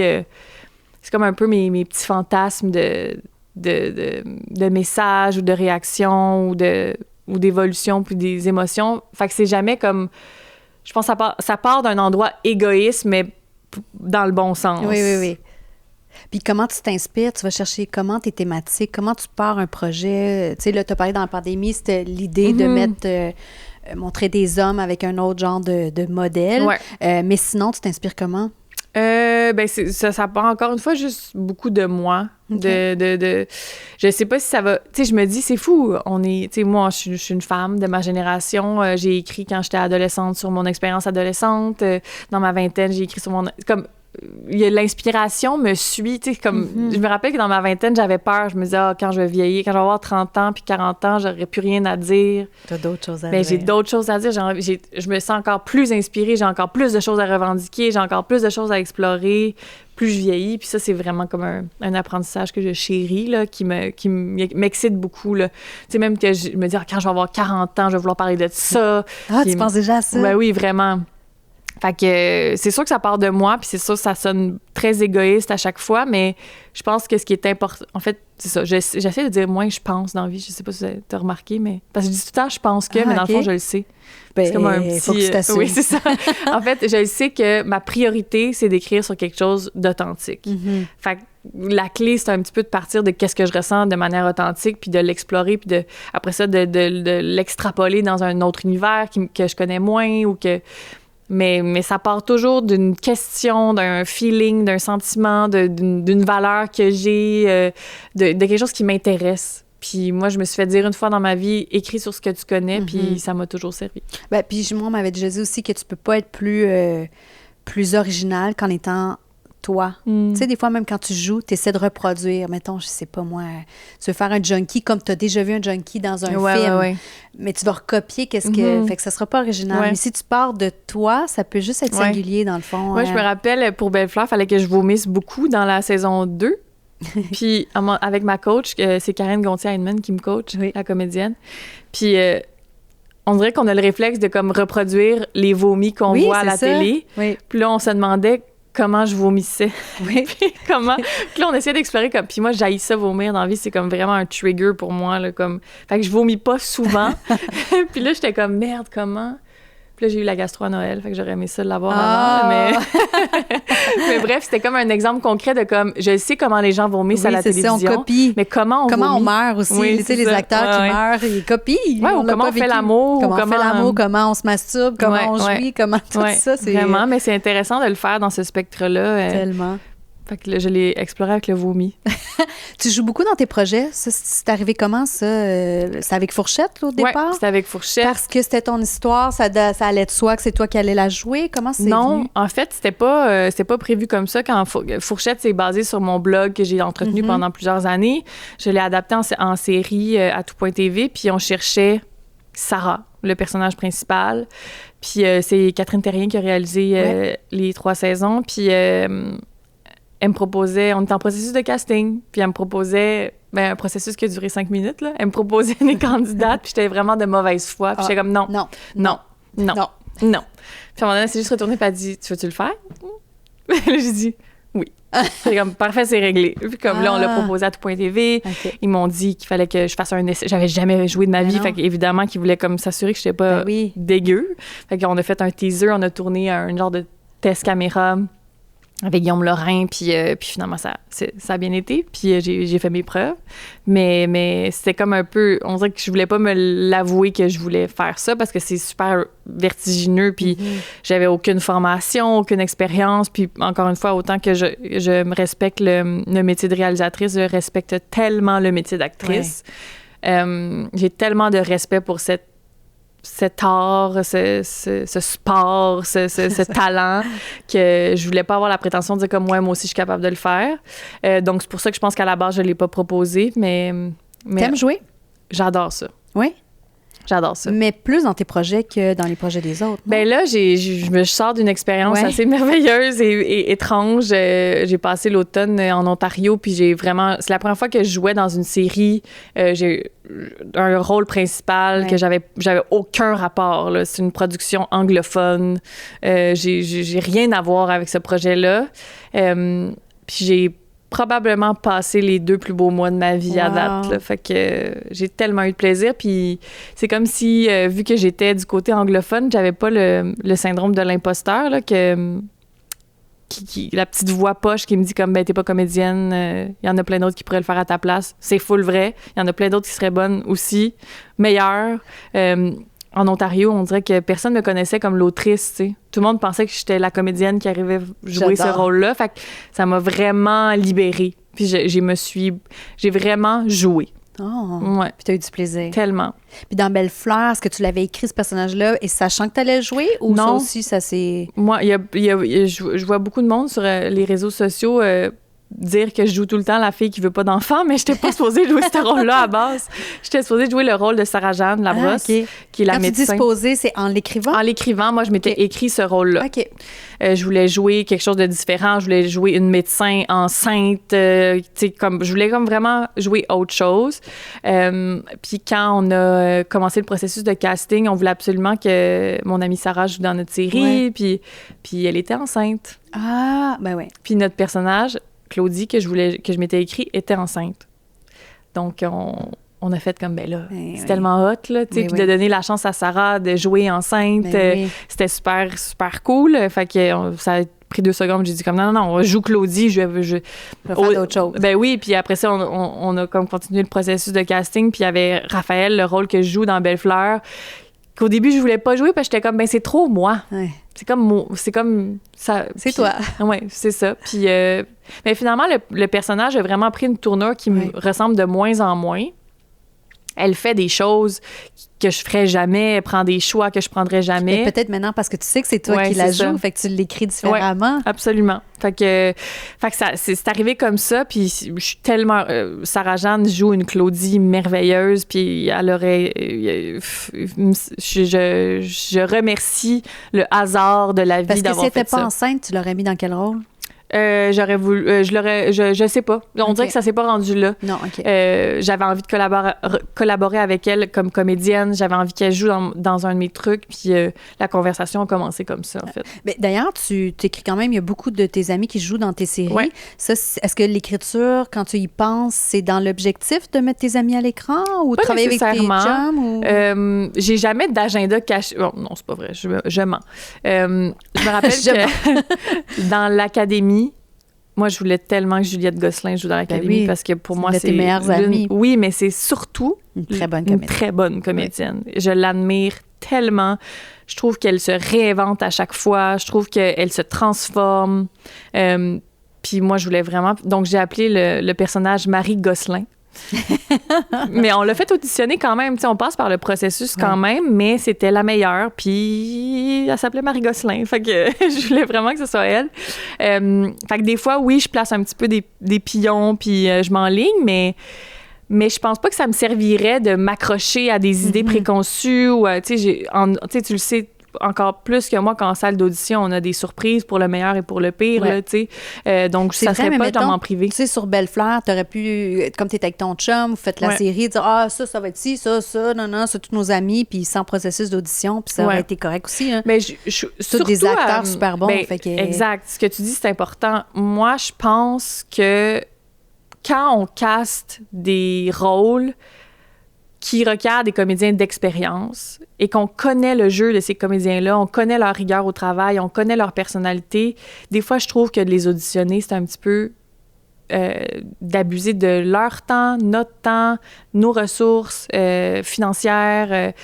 Je pense vraiment que c'est beau de des fois, quand on peut se le permettre, avoir confiance directement. Après ça, c'est vrai que ça fait peut-être des castings, des fois qu'on voit toujours les mêmes personnes parce qu'on voit pas on fait pas un processus d'audition, mais pour le projet de Belle-Fleur, on voulait créer une gang d'amis vite. Oui, c'est ça. Donc, ça aurait été niaiseux de partir on a fait un casting avec Karel, mais c'est ça aurait été un peu... tu sais, préparer une audition pour un comédien, là, c'est tellement drainant. Là. C'est du travail gratuitement. Là. On paye pas nos comédiens pour préparer une audition, se pointer en audition. Beaucoup de stress, beaucoup de préparation. Beaucoup d'espoir. Ouais. Callback, test caméra, chimie. On dirait que moi, quand j'ai pas besoin de faire passer un comédien à travers ce processus-là, idéalement, je le fais pas. Moi, je suis d'accord avec toi. La seule nuance que je ferais, c'est qu'il y a tellement de bons comédiens au Québec que des fois, c'est pas de remettre en question le talent de quelqu'un. Je l'ai vu dans 1000 projets. Fait que c'est sûr que pour le comédien, tu dis, ben voyons, j'ai joué dans 1000 projets, elle est capable de savoir qu'est-ce que je suis capable de faire. Oui, mais il y en a 2 autres que j'adore autant que toi. Fait qu'on dirait que je cherche à savoir qu'est-ce que tu vas faire avec le personnage, puis lequel personnage m'intéresse le plus entre les 3, mettons. Fait que c'est pas de remettre en question du tout le talent du comédien super chevronné, c'est vraiment juste de voir sa couleur, qu'est-ce qu'il a à proposer. Mais t'as raison que... Pour Belle-Fleur, on dirait que c'était comme...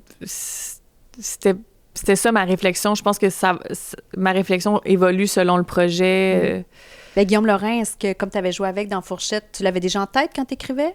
C'est sûr que il était dans ma tête. Ouais, tu devais l'entendre. Après ça, vu que c'est le rôle principal d'une nouvelle série, c'est sûr qu'on a vu tellement de bons comédiens. Et ça aurait pris tellement de tournures différentes selon le comédien qu'on a choisi. Mais je pense que Guillaume... il y avait quelque chose que j'ai vu dans Fourchette, que je voyais très peu souvent chez d'autres comédiens, une espèce de sincérité, un côté plus brut, une répartie aussi. Notre personnage dans Belle-Fleur est un humoriste. Son coping mechanism, c'est l'humour, c'est la joke, c'est de pas être dans... Donc, d'avoir Guillaume qui a ça en lui aussi, qui est comme très bon pour rebondir, on a le même humour aussi, donc c'était comme si les jokes que j'écrivais ou que Nico écrivait, il comprenait tout de suite. Il connaît tellement. Ouais. Toi, tu as un côté revendicateur, l'as-tu toujours eu? Oui. Adolescente, tu étais comme ça? Oui, je faisais des pétitions parce que je trouvais ça injuste que les salles de bain des filles soient pas rénovées puis celles des gars, oui. OK, ça a toujours fait partie de toi, puis comment ça? Comment t'expliques ça? Mon hypersensibilité, je pense. J'ai toujours été super hypersensible. Je faisais des crises de larmes à ma mère le soir parce que j'avais peur que les ours polaires meurent. en article, là. Ça a toujours été comme... J'ai toujours été habitée par une boule d'émotions prête à exploser. Fait que je pense que des fois, ça se manifeste en tristesse, puis des fois, ça se manifeste en injustice et en colère. Puis je pense que... Tu sais, je suis pas une Léa Clermont-Dion qui s'est affichée et qui a exploré son féminisme très jeune. Tu sais, ça, je l'admire tellement pour ça. Moi, j'avais pas ces notions-là. À Granby, dans mon école, où le mot féminisme n'existait pas vraiment, où il était tellement teinté péjorativement. Moi, ça a pris du temps avant que je comprenne c'était quoi être féministe, puis que je l'étais depuis toujours, dans le fond, tu sais, mais j'avais pas ces notions techniques-là. J'avais pas des parents nécessairement engagés politiquement. On parlait pas de politique. Je pense que c'était des votes, là. Ils ont toujours voté, puis ils sont toujours impliqués comme des citoyens de base, là, mais ça n'a pas fait partie de mon éducation d'être militante, ou, mais on l'est naturellement. Ma grand-mère maternelle a été très, très... elle a élevé 10 enfants monoparentales. C'est une femme très travaillante, sûrement féministe sans le savoir. Puis c'est en nous, je pense, les femmes dans ma famille. Mais j'ai comme été la première de m'aligner à le manifester de manière plus militante, peut-être. Qu'est-ce que ça t'apporte à toi d'être militante? Une raison d'exister. Jusqu'à là. Ouais. C'est que je me dis... tu sais, je suis militante, c'est un gros mot dans le sens que je suis pas à toutes les fins de semaine dans la rue, mais je pense que je le suis dans mon écriture. Puis sur mes réseaux sociaux, même si je sais pas si ça vaut grand-chose, mais... C'est quoi les causes que tu veux faire avancer? Ben, c'est sûr que moi, je suis une femme, hein. Fait que la cause des femmes, tu sais, moi, j'ai énormément pleuré depuis le début de l'année en voyant les féminicides se multiplier. Il y a tellement une lacune dans les ressources, dans l'éducation des hommes, dans comment on aide les femmes à passer à travers ça. L'avortement, j'adore. Je veux vraiment... c'est une cause qui me tient beaucoup à cœur. J'ai le grand rêve, je sais pas si je vais l'atteindre un jour, mais c'est de m'impliquer pour l'avortement puis pour l'accessibilité de l'avortement au Québec. Bref, c'est ça. C'est évidemment des choses qui me touchent personnellement, pour commencer. Après ça, je pense que ce qui est beau dans notre implication sociale et politique, c'est que plus on est au contact d'humains, plus on s'ouvre aux autres causes, puis plus on veut... On est consciente on sort de notre petit nombril, tu sais. Puis, mais ouais. Comment tu vois le féminisme en 2026? C'est tellement une grande question. Je suis vraiment dans une passe dans ma vie où j'ai de la peine, là. J'ai de la peine. Je trouve que ça va tellement mal, tu sais. J'ai de la misère en ce moment à être productive dans ma pensée par rapport à tout ce qui se passe. Fait que j'essaie de me concentrer sur... Moi, j'écris des choses. C'est ça mon talent, mettons, là. Comment je peux me rendre utile, comment je peux aider, comment je peux apaiser. Tu sais, il y a beaucoup une volonté de faire du bien aussi, avec mes mots, avec mes pensées, avec ma présence, avec mes réflexions. Je pense que en ce moment, c'est ça mon seul pouvoir. Je peux pas faire grand-chose, sincèrement, à part me prononcer puis écrire. Là, c'est plus grand que moi, là. On dirait que je pense que ça serait déraisonnable de penser que je peux... C'est ça. Ça m'overwhelme de penser de trouver une solution, moi. Fait que je pense que ma solution, c'est d'écrire. Fait que quand t'écris, est-ce que tu te dis, bon, mais moi, je veux faire avancer la cause des femmes. De quelle façon je vais mettre en branle un projet qui va faire avancer telle petite parcelle de réflexion? Ben juste, par exemple, l'exemple le plus concret, c'est d'avoir une colère, une insatisfaction, une grande peine, une grande peur par rapport à l'inégalité, puis par rapport à comment les femmes naviguent dans le monde d'aujourd'hui.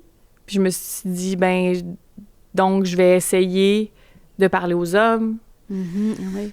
Comme, c'est ça, tu prends l'autre chemin. Oui, c'est ça, parce que mon chemin de parler aux femmes, je vais le faire toute ma vie. Ouais. C'est naturel pour moi, c'est ça que je veux faire. Mais de passer par le spectre des hommes, je me dis, je vais brillant. vivre toute ma vie avec des hommes. C'est ça le monde dans lequel on vit. Fait que si je commence à vouloir exclure les hommes de ma pensée féministe, puis de ce que je vis, du sentiment d'injustice que je vis à tous les jours, ben je vais juste rester dans ma chambre d'écho. Fait que je pense que Belle-Fleur s'inscrit là-dedans dans quelque chose de super concret. Tellement. Et toi, qu'est-ce que tu penses des tradwives et de la masculinité toxique, hein? C'est vraiment... je sais pas, je sais plus quoi dire. Ouais. J'ai pas envie de donner de l'énergie et de l'attention et de la colère à des hommes qui pensent que les femmes sont inférieures. Ça existe encore, c'est ça. Ça existe énormément. Tu sais, juste... Catastrophe. Je me suis fait dire va me faire une sandwich là, sur Instagram l'autre fois là, parce que je me suis prononcée sur quelque chose. Là. Fait que, tu sais, il y a tellement de misogynie, il y a tellement de violence.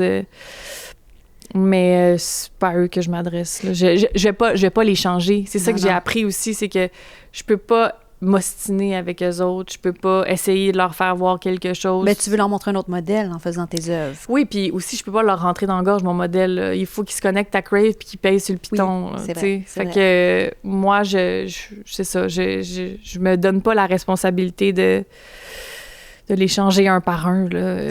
Ton rapport avec les réseaux sociaux, justement, tu te prononces beaucoup sur les réseaux sociaux? Tu veux faire bouger les choses? Tu veux te positionner? Oui et non. Je pense que c'est un couteau à double tranchant, les réseaux sociaux. Je pense que je suis pas capable de rester silencieuse, mais je pense aussi que j'ai pas le pouvoir de changer les choses à travers mes réseaux sociaux. Je l'ai le pouvoir en développant ma parole, puis ma pensée, puis en m'éduquant, puis en m'entourant, puis en ayant des discussions, puis en m'éduquant le plus possible, toujours. Mais je pense pas qu'on peut... j'ai pas le pouvoir, moi, de changer le monde avec mes réseaux sociaux. Fait que j'essaie de montrer mes couleurs, de montrer mes valeurs, puis de me prononcer, puis que ça soit super clair, puis qu'on vienne vers moi si on a besoin de moi. Puis, mais après ça... Est-ce que tes opinions, tu trouves qu'ils polarisent beaucoup? Est-ce que tu reçois beaucoup de commentaires sur les réseaux sociaux? Non. Je pense que aussi, plus le monde se polarise, plus les gens se réfugient dans leur chambre d'écho respective. Fait que moi, étonnamment... Ils pas nécessairement ceux qui t'aiment pas ou qui n'aiment pas ton opinion. Ils veulent pas m'entendre, là, ces gens-là. Fait qu'ils me suivent pas, tu sais. Fait que je suis, évidemment, suivie par des gens qui sont d'accord avec moi majoritairement. Oui. Mais ce que t'aimes, tu m'as dit que tu voulais avoir juste des amis qui pensent comme toi. Mais c'est juste, c'est moins de violence au quotidien, là, tu sais. J'en ai... C'est sûr qu'on évolue beaucoup à être confronté à d'autres opinions. Oui. Sur certains sujets, je suis super ouverte à t'écouter, mais sur d'autres, je suis peut-être moins ouverte. Moi, dans mon enfance, ma mère, quand mes parents sont séparés, elle est sortie avec un homme qui était critique d'art. Puis chez moi, c'était comme toujours le refus global. Là. Vraiment, là, il y avait toujours des artistes, des galéristes, des critiques d'art. Et ça refaisait le monde à tous les soirs autour d'une bouteille de vin. Fait que ça, eux autres, là, ils élevaient la voix puis ils n'étaient jamais d'accord. Fait que j'ai comme été consciente que c'est quand même intéressant pour faire évoluer sa pensée aussi. De pas avoir la même opinion que les autres, puis de s'assumer là-dedans, puis d'être confronté. Quand tu dis « je suis bonne », tu veux dire quoi? T'es bonne pour accepter que l'autre n'est pas d'accord avec toi ou n'est pas à la même place que toi. Moi, je le prends personnel, ça me fait de la peine, ça me déstabilise. Tandis que toi, t'es comme « Ah, tu penses ça? Ben, c'est correct, moi, je pense ça. Bye! » Comme si je m'en foutais? Non, vraiment pas. C'est juste que t'es comme, t'acceptes, t'es comme « Hey! » Ben, ça vient peut-être de là. Ben oui, vraiment. C'est parce que, tu sais, elle et lui, même, ils s'obstinaient presque tous les soirs sur des sujets. On aurait dit, mettons, dans le regard extérieur avec mes amis qui chicanaient. Mais non, c'est juste comme une discussion. C'est l'art de discuter. Lui, en plus, il était français. Fait que, tu sais, c'est un peu plus dans leur nature de discuter, d'argumenter, de s'obstiner, mais sans animosité, vraiment juste dans le but d'échanger. Fait que peut-être j'ai été témoin de c'est sûr, ça. Ça t'a forgé parce que moi, c'était pas ça du tout. C'était très, très calme, pas de confrontation.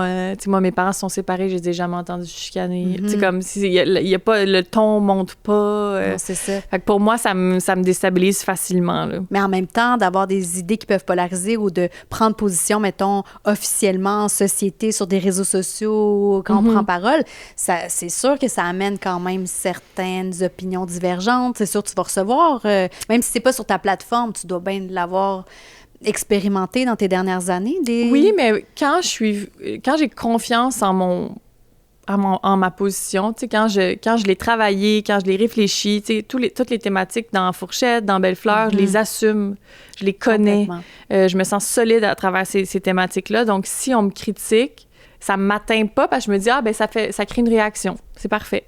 C'est correct. Ça crée une réflexion. Fait que c'est pas que ça m'insécurise, c'est plus comme la confrontation, genre physique, là, de genre on se chicane, là, puis on n'est pas d'accord, ça me fait pleurer. C'est quoi, mettons, dans tes prochains projets, là, qu'est-ce qui s'en vient? Tu sais quoi les thématiques que tu as envie de travailler? Ton œuvre, elle s'en va vers quoi? J'essaie de pas... Il y a des choses que je peux pas discuter. Mais non, mais pas nécessairement en nommant un projet les précis, thématiques, mais tu sais, ton œuvre, là, elle évolue. Ouais. C'était beaucoup ton adolescence avant. J'ai parlé beaucoup de mon processus d'avoir ou non des enfants. Ouais. Ça, mon livre est sorti. Fait.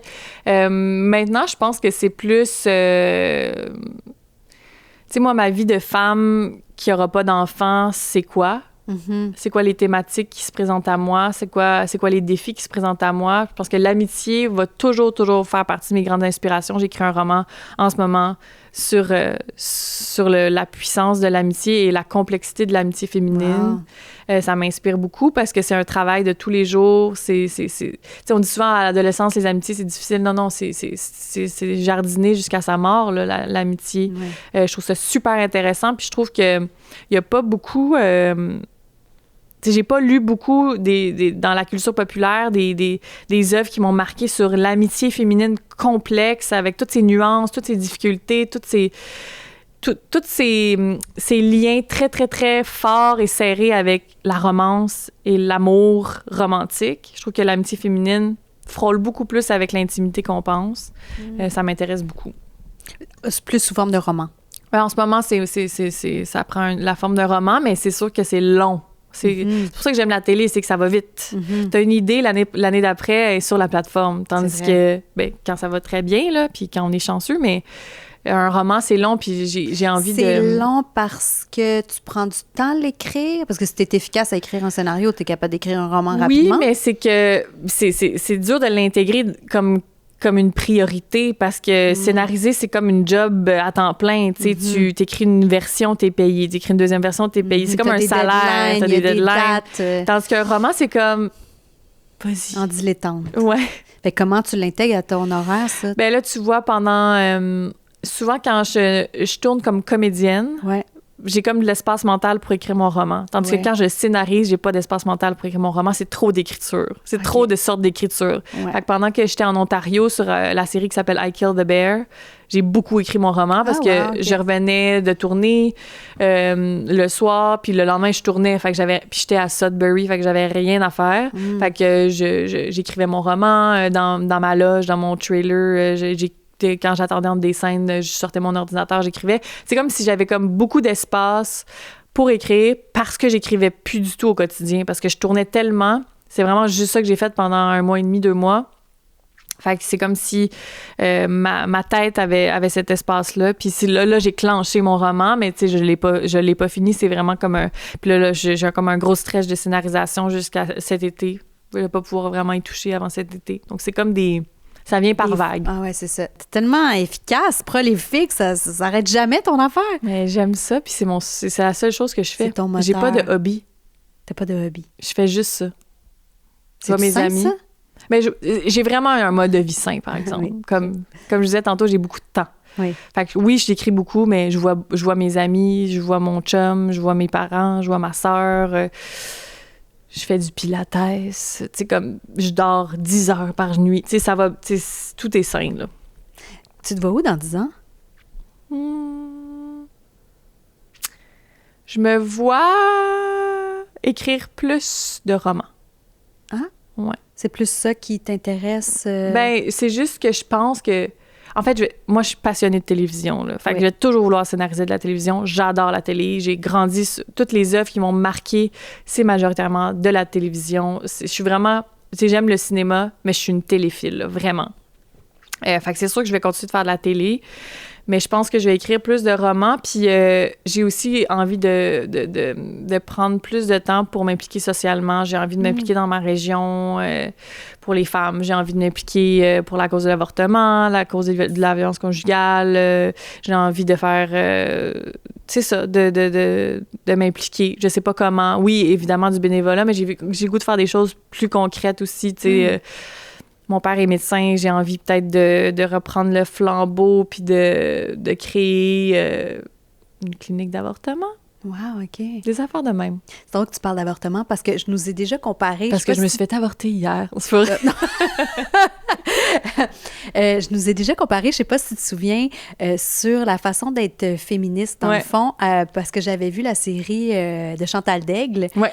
Puis je trouvais que toi puis moi, on représentait deux personnages dans Chantal Daigle. C'est-à-dire, j'ai oublié le nom du personnage de Rachel Gratton qu'elle joue, mais elle, c'est une revendicatrice. Elle brandit les pancartes, elle milite.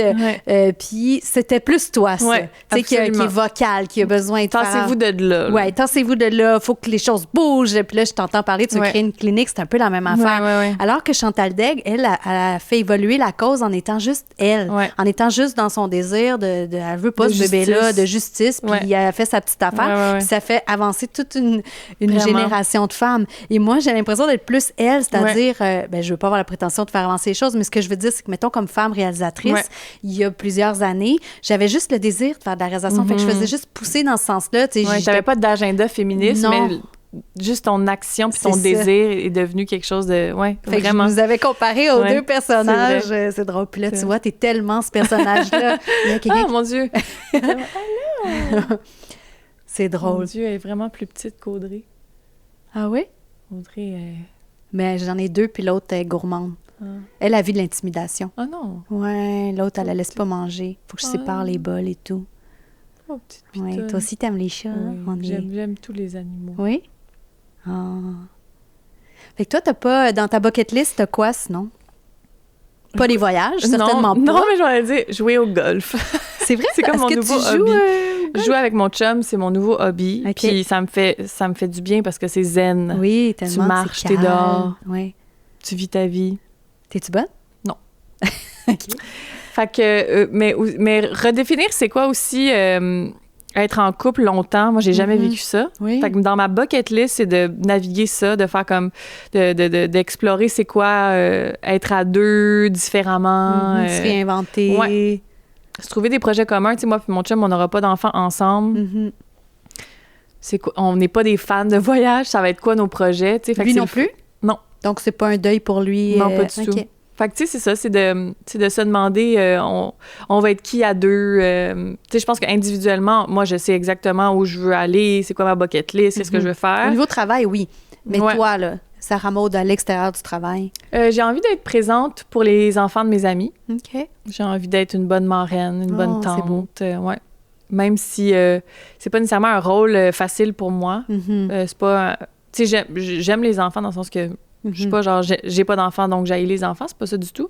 C'est juste que je sais pas quoi leur dire. Non, mais je te comprends parce que moi, avant d'avoir les miens, j'étais pas vraiment bonne et attirée vers les enfants. Il y en a qui ont ça d'emblée, ils ont gardé des bébés, ils ont voulu changer des couches. C'était pas moi. Je pense que les premières couches que j'ai changées, c'est mes enfants à moi. J'avais pas cette attirance-là. Maintenant que j'en ai, j'avoue que je suis meilleure. Tu sais, je suis plus attirée, je suis intéressée par les autres. Mais avant d'en avoir, pas tant. Ouais. Ben c'est ça, j'ai comme envie de développer ça, de le développer à ma façon aussi. Tu sais, je pense que je vais être classique, la ma tante un peu qui va faire les affaires le fun avec les enfants. Ouais, le fun. Ouais. Je suis marraine de 2 petits gars, fait que j'ai envie de les mettre sur le féminisme bien assez tôt. C'est ça, t'as une mission. Maison. J'adore ça. Qu'est-ce que je te souhaite? Je vais sonner vieille, là.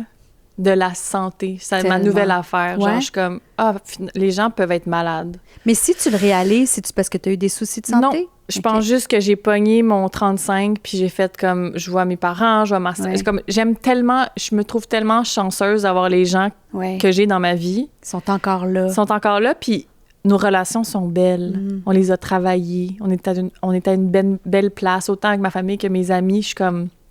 On dirait que maintenant que ça s'est fixé, je suis comme... je veux pas qu'il meure. Ouais, c'est niaiseux, là, mais... Non, c'est pas niaiseux. Mais on dirait que je suis comme... Je veux vraiment qu'on soit là longtemps, puis en santé, puis... Même puis santé, pas juste physique, là, santé mentale. J'ai envie que les gens que j'aime soient heureux. Souvent, j'avais gardé en tête tout le temps la phrase que le bonheur, c'est le silence du corps. Tellement. Vraiment. Je trouve que c'est vrai quand on y pense. C'est la première fois que je nomme ça, mais je suis comme rendue là, je pense. C'est comme simple et un peu cliché, mais on dirait qu'il n'y a rien qui est plus important que ça. Puis qu'est-ce que tu veux plus dans ta vie? Des hommes qui tuent des femmes. C'est un beau défi. Non, mais on peut souhaiter ça. Puis sur une note plus légère, je veux plus... je sais pas. Tellement de choses que je veux plus. Ah ouais? Tellement de choses que tu veux plus? Ouais.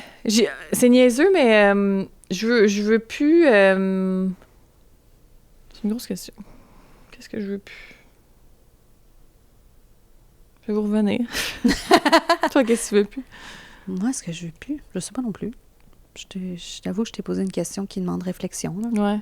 Je veux plus m'en faire pour des choses qui sont pas importantes puis que je peux pas contrôler. Mais ça, c'est un peu philosophique, là, mais...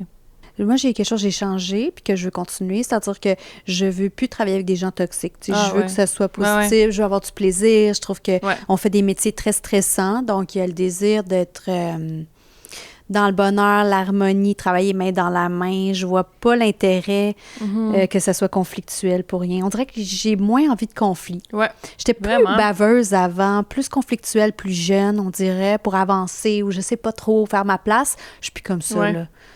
J'ai plus envie de ça, en fait. J'ai plus envie d'être en colère. Je pense que la colère, pour moi, je pense que je peux essayer de l'évacuer dans ma vie, mais je vois une psy pour ça. J'adore ma psy. Oui? Elle t'aide? Oui. Je conseille une psy à tout le monde. Ouais. Je suis fière de toi. Bravo. Ah, ben moi, j'adore la thérapie. Je trouve ça malade. Oui, t'as raison. Tout le monde devrait consulter. Tout le monde. Oui. Ouais, c'est merveilleux. Tu vois, on peut souhaiter ça. Ah ouais, plein de thérapies. J'ai un petit cadeau pour toi avant qu'on se quitte. Ben oui, Tréma, notre partenaire, t'offre un petit coffret cadeau. J'adore. Alors, tu vas pouvoir découvrir les produits Tréma. Wow! Voilà! Merci beaucoup. Merci Tréma. Est-ce que je l'ouvre là? Non, tu pourras l'ouvrir chez toi. D'accord. Mais merci d'avoir accepté mon invitation. J'aime ça, jaser avec toi, parce que tu sais, quand on se voit, ben on parle de la vie, on parle de tous les jours, on fait un on a trop de choses à se dire à chaque fois. Mais tu sais, de réfléchir comme ça sur des plus grands sujets, même de revenir sur la création qu'on a faite dans le passé, on ne prend pas ça, ce temps-là. OK, merci d'avoir accepté mon invitation. Ça me fait tellement plaisir. Je suis vraiment fière de nous. Oui, j'espère qu'on va faire plein d'autres projets. Car de Slush, on le souhaite, on envoie dans l'univers, mais même pas que. D'autres choses, peut-être. On a beaucoup de choses travaille bien ensemble. Merci. Ça me fait plaisir.